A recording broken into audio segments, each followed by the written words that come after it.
Kāpēc vajag festivālu Patriarha rudens? Tā ir jaunrada, daļrada, attīstība, eksperimenti, meklējumi.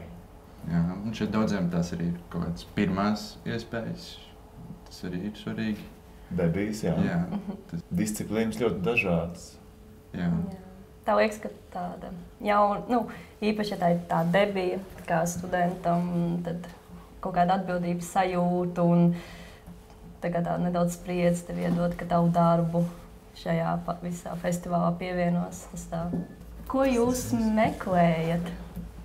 Šeit tas esmu tāpēc, ka te jābūt. Bet, un arī būs Patriarha rudens, tāpēc es esmu šeit.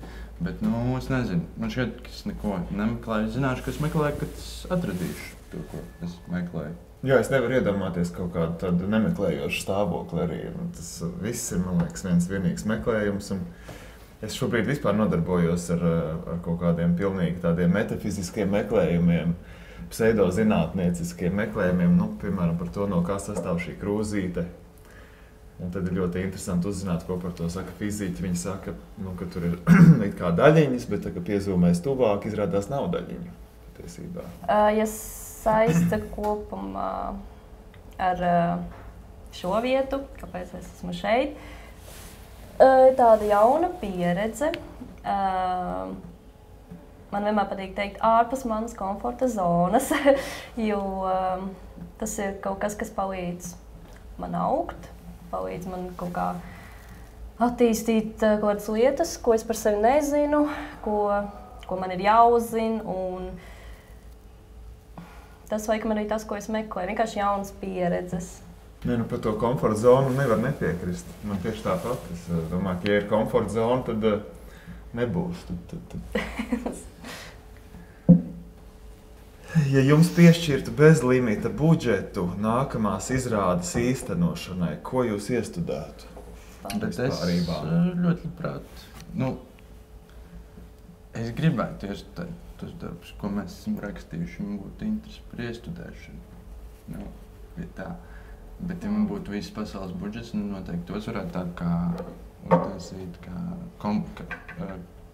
komplimācija, kas ir vairāk viens pēc kārtas. Man kopumā arī uzreiz saistās ar mūsu uzrakstītajiem darbiem. Es balsoju par mūsu viedcēlieniem.